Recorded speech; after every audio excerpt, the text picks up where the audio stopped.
first speaker of the morning has worked as a consultant for the Colorado timber industry for more than 25 years. During this time, she was the timber coordinator for Colorado and Wyoming for Intermountain Forest Association, the regional Mountain States director for Healthy Forests, Healthy Communities, and co-owner of the Fishering Family Farm. Also during this time, she was the Club 20 Public Lands and Natural Resources Committee co-chair and has led that committee to be one of Club 20's most active. Nancy also serves on the Colorado Forest and Water Alliance and is engaged with RMRI and all kinds of forestry related groups across the West. She joins us this morning to provide a bit of a recap of everything we heard yesterday. Please welcome Nancy Fishering.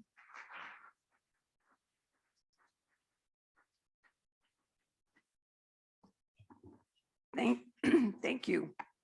I'm going to add to my bio really quickly, since I now also represent Uncompahgre Valley Water Users, which is an 88,000 acre irrigation project in Delta and Montrose counties. My feeling for getting involved with them is ag is not at the table often enough. So I also bring that to the table. I take my forestry background, combining with ag now. Yesterday was a hard day to recap because we had such excellent speakers. We learned so much. I think it's a good day well spent when I can take away from the end of the day. I learned 5 new things. I learned something new from every speaker. It was phenomenal. We really appreciated Chris French setting the national picture.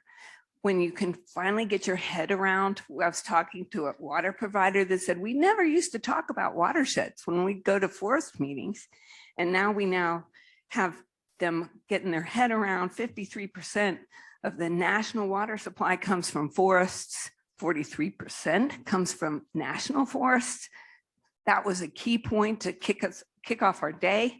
He also informed us that the science says that treating 10 to 20% of the forest can take care of 80% of the problem sometime. Huge issue to know how important it is to focus. They also told us at a certain point, and I might not attribute all the talking points to the right person, but the other big takeaway was that you have to treat about 40% of a landscape if you're going to make a difference. And so that's where you keep hearing increased pace and scale. It's based on science. So I think that's a big takeaway. Frank helped set the stage for our region. That was very important, and he set it up as a unique moment in time. Matt joined him. They showed us together. They're in partnership in a way I've never seen. And as you heard, I've been doing this since the 90s. I have not seen that since the 90s, and it is just as tight as it can be. Dan Gibbs is another partner in that. That was another big takeaway. They all talked about the need for leveraging the money. We talk about it's a generational influx of money that we got from the federal bipartisan infrastructure law, but the catch is it's a drop in the bucket. They called it a down payment. We need to keep that in mind. We need partners. We see the big partnerships that we've learned from the Front Range. We have Aurora Water, Denver Water. We have so many water providers here. When you get to the Western Slope, we're rural. We're spread too thin. We do not have the capacity, but we want to be at the table. And I see so many of those people here in this room. And the partnerships going forward are going to be key. Collaboration is another takeaway from yesterday. We heard that all the way through. One of the barriers to collaboration is how much time it takes. We don't have time. So I like the fact that we framed it, Frank framed it. It's a crisis. You don't have time to start planning right now. We need to be planning for action. And we heard action, I think, across the board from people like Matt, Frank, and all the speakers. From every forest you heard, it's all about coordinating for the action. We heard we have to leverage the dollars. That down payment isn't enough. It's an expensive process. Some of it you're paying for the work on the ground. The rest of the time we rely on the industry to help pay for the work on the ground. So we need to leverage other dollars. We were very lucky to have Coca-Cola here to talk about how the big corporations are willing to invest in some of the ecosystem services they get from the other benefits that they get from treating the landscape from the wildfire crisis. So it is a unique moment in time. We also learned about the incredible impacts, heartrending, that we heard from the folks that have, I mean, when you hear from the Plumas and you hear 2 million acres every single year, 18, 19, 20, 21, it's a huge job for our agencies. So we know we need to be helping them. They can't do this on their own.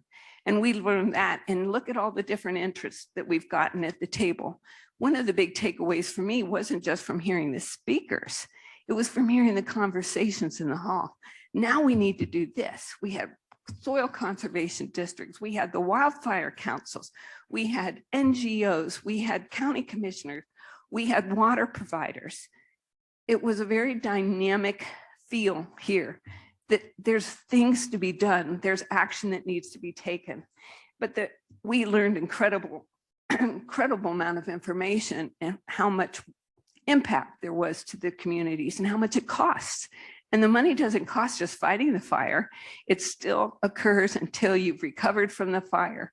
And then you've got the next steps. And that's where Matt told us about the nursery, developing more trees to replant. Reforestation is another piece of this whole pie. That's after the forest. Our focus is Western Slope. If we're lucky enough, we're ahead of some of these fires. We're not the Plumas. I love being ahead of the fires. And so that was why the focus for Club 20 was before the fires. What do we need to know? The other thing that was brought up by Jeff Marcellet, I was when he said the next generation collaboration, it really struck a bell to me, because some of us have been collaborating. I call Colorado collaborating on steroids. We've been collaborating nonstop since the 90s, but it's a next generation. It's bringing some of these new partners to the table. And so I hope we can stay engaged going forward. I like the conversation about WUI. It isn't just WUI. It was again, Jeff that said, engaging with our water people and our hydro people gives you a different depth to these questions. The hydropowers are deep in the backcountry. They're equally important for hydropower water supply. So we need to be looking at WUI in a much broader way than I think many people did in the past. As a matter of fact, one person said, what is WUI? And I said, well, wildland urban interface. But we know the guys in Denver need the water from the Western Slope. It is incredibly complex, but I think our speakers brought that through loud and clear. I loved the example from when we were talking about, I think it was again Jeff, who was talking about his one very small 3,500 acres of a prescribed burn. It was done for an irrigation company in the El Dorado National Forest. And it did make a huge effect with a huge fire. And so that's the importance. That was a 100-year-old irrigation system. We've got the Uncompahgre up into the Upper Gunnison. That's a 100-year-old, 100-plus-year-old irrigation company. They don't have the amount of money it takes just to keep those things running, the ditches open and maintained. The extra money they need, they don't have a lot of money like Denver Water has. How many taps do they have? I don't see Christina Burry, but you start adding all the taps that they can spread their costs around. Aurora Water, we don't have that kind of population base to help us fund this amount of work that we need to be preemptive to some of the possible fires that we're going to see. I really liked TNC that was here, Nancy Smith talking about the alignment. We are seeing an alignment with our conservation community, and they are starting to recognize that we are aligned and we do need to work together. I think that was really key. She brought up the importance of snowpack. Snowpack is key on the Western Slope, as we know, because of the drought. She talked about, and our folks over here on Colorado River District talk about, we're the hotspot. We're already seeing the drought. We're in it now. And we know how important snow is, but she brought that up, and I think she was the first speaker of the day to talk about the snowpack and how important it is, and with using research, can we retain it longer? It's important to be focused also on snowpack, because what we've seen is the drier soils is causing real issues in rural areas. And it's affecting the runoff. Somebody gave us the example of 80% snowpack, and yet it only had 30% of the normal runoff. It's going into the soils. And so that's going to be a problem for drier conditions for our water users or water providers, and demand management. Our issues get more and more complicated. So another person that's at the table and has been today, with the assistance of Dan Gibbs in the Department of Natural Resources, Colorado Water Conservation Board. We're all kind of in it together, trying to put resources towards all of this, but it's going to take every bit of it and a lot of coordination. And I don't care who the speakers were. They talked about how big their coalitions are. Paula Strepp had lists of them on her Middle Colorado Conservation District. And that's what we're all looking at, but we don't want to be sitting in meetings. That's the downside. And I look at people like Jamie on the Wildfire Council. There's so much work for them to do. They do not want to be in a meeting. They want to be out on the ground doing the work. Keeping that in mind, let's not create bureaucracies. Let's move and get action done for the ground. The other information we learned in the afternoon, we had Dan Dallas talking about everything we thought we knew about fires. They're teaching us a brand new dynamic. That is incredibly important. I don't even know how they keep up with what are they going to do with these fires. So that's why getting ahead of it whenever we can is important. And we need to identify our most essential values at risk. And many of our communities have not done that. They haven't identified the 10, 20% that they need to focus their resources on that can help prevent the fires just devastating certain towns or different irrigation systems or different water supplies. We also had a great presentation from, I liked hearing from Carl Morgenstern from Eugene Water and Power and Electricity, because in Colorado, I've been here long enough where we said, well, we only need to focus on the dry forest, lower elevation, 40-year return intervals on fire. And here he's from a wet forest, had 193,000 acre fire in 3 days, and no one is really immune from what might happen in your community. And I hope that's a takeaway for a lot of people. And then the other important things in Colorado, and again, I think we've been a leader on a lot of collaborative efforts, is that we did sign a very aggressive shared stewardship agreement, a collaborative effort with the U.S. Forest Service, thanks to the state government, DNR. And I think both Dan and Matt said we need to have and use all the tools in the toolbox. That's the other thing. We can't just rely just on prescribed fire. We can't just do only timber management for commercial. We're doing every kind of management on the ground that you can imagine.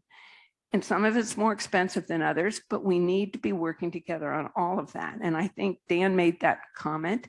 He's talked from the day he took over DNR about doing community wildfire protection plans. They call it CWP squared, add in watersheds. Again, that's kind of a new continuum for the U.S. Forest Service. You look at historic forest plans, you're not going to see a lot of focus on watersheds. You are hydrology, you've got hydrologists, you've got all the people looking at, is this river healthy? Is this fen in good shape? What it hasn't connected it to is the uses of the water. And so that's why the people in this room are important. We're going to be the ones that are going to have to say, did you know our intake is right there? Did you know this is a wooden flume and what would happen if we had a fire here? Dan knows what he's had to do in past fires to avoid the most at-risk areas, but I talked to Colorado Springs Utilities. They were in the back room writing down all the critical areas during the Waldo fire. Wasn't ahead of the time. We need to be ahead of the time. And that's on our backs. And that's how we partner with U.S. Forest Service. One of my last favorite one was Andrew Johnson, because I felt like, okay, you're from Wyoming and you sound more rural than a lot of them do. although every single national forest tends to be rural areas, but he gave us some really good focused information on how they did specific NEPA documents just to work in a watershed protection mode for the city of Sheridan, Wyoming. Very useful information. I could tell you more gems from every single person because we learned stuff all day long yesterday, but I'm going to use some of Matt McComb's final words. He goes, engage, engage, engage. And that really is what we need to be doing. That's why Club 20 wanted to host this summit. We will see the next steps and we'll talk about it at the end.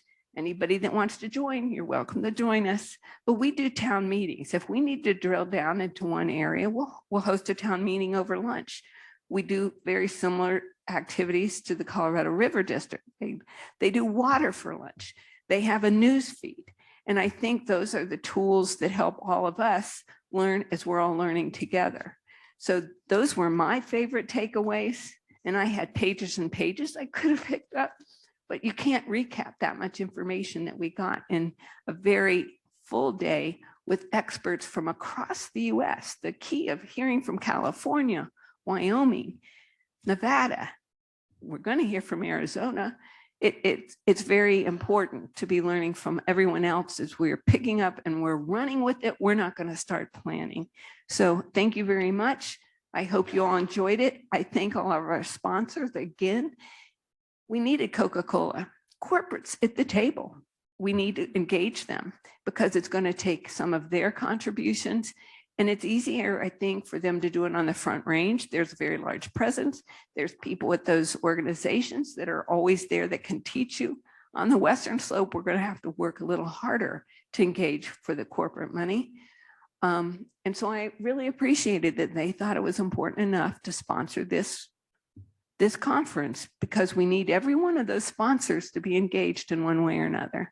So I thank them. I thank you guys. Because it's this diversity that we see in this room, the different points of view that we learn from each other, can take it and run with it. Give the Matt McCombs and give the Dan Gibbs, Frank and his people, give them the social license. If you hear people starting to whine about cutting another tree, everybody needs to be, hey, it is important in the wildlife is benefiting, the water is benefiting. Everything benefits. It's tied together, and don't look at it as we're just cutting trees. There are so many multiple benefits from it. So thank you all. Thank you again from our sponsors. And that's as good as I can do for 8 hours of yesterday. So thank you very much.